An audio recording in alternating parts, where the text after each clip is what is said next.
नमस्कार। कैसे हैं आप लोग।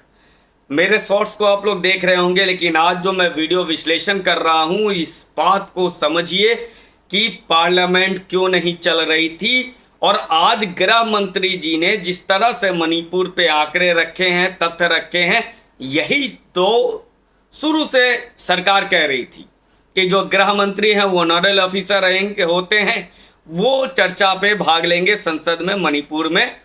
पर जो भी आपको विपक्ष को पूछना है वो पूछ सकते हैं। और विपक्ष देश का क्या कर रहा था?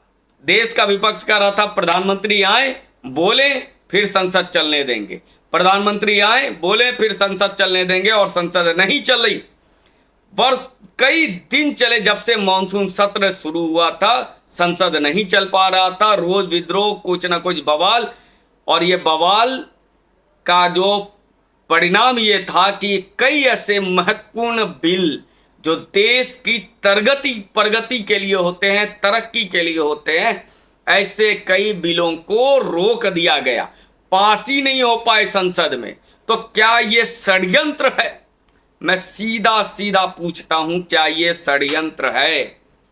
आज गृह मंत्री आकर बोले, मणिपुर पर बोले, संसद मौन थी, चल रही थी, गृह मंत्री ने बात कह दी, अपनी बातें रख दी, जो उनको कहना था। यही तो सरकार कहती आ रही है कि गृह मंत्री आकर के बोलेंगे, लेकिन विपक्ष कह रहा था नहीं, संसद नहीं चलने देंगे। लेकिन जैसे केजरीवाल के भ्रष्टाचार को बचाना था, शांति से चर्चा हो जाती है। जैसे ही ये अपना लेके आते हैं अविश्वास प्रस्ताव, संसद चलने लगती है। लेकिन यह अविश्वास प्रस्ताव क्यों लाया गया, इस षड्यंत्र को समझिए। अगर अविश्वास प्रस्ताव नहीं आता तो आज संसद किसी और विषय पर चर्चा कर रही होती। आज संसद में कई महत्वपूर्ण बिल पास हो गए होते। संसद को नहीं चलने दो, पहले हंगामा करो। लेकिन जब जनता कहने लगी हंगामा तो कर दो यार, कभी अडानी, कभी पेगासस, कभी हिंडनबर्ग, कोई ना कोई बहाना लेकर के, तो अब ये एक्सपोज होने लगे। तो अब इन्होंने नया बहाना लेकर के आया। ये नया बहाना क्या लेके आया? हम अविश्वास प्रस्ताव लाएंगे। यानी संसद के सारे काम को ठप कर दिया गया, सिर्फ और सिर्फ अविश्वास प्रस्ताव पे बात हो रही है। षड्यंत्र समझिए कि देश के तरक्की और देश के विकास के लिए कोई बिल पास ना हो जाए, कर ले सरकार, कोई कानून ना बना दे, कोई योजना ना पारित हो जाए, कोई अध्यादेश पूर्ण ना बन जाए, इसलिए हंगामा करो। और जब हंगामा इस काम न चले तो अविश्वास प्रस्ताव लाओ और संसद की कार्रवाई को खंडित करो, उसको अवरोध उत्पन्न करो और देश का विकास ना होने दो।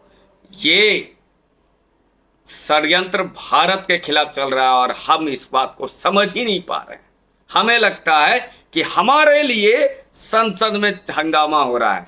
अरे अविश्वास प्रस्ताव किसके खिलाफ? 303 सीट वालों के पास के खिलाफ। इसलिए ये समझिए संसद को रोकने का सिर्फ षड्यंत्र है।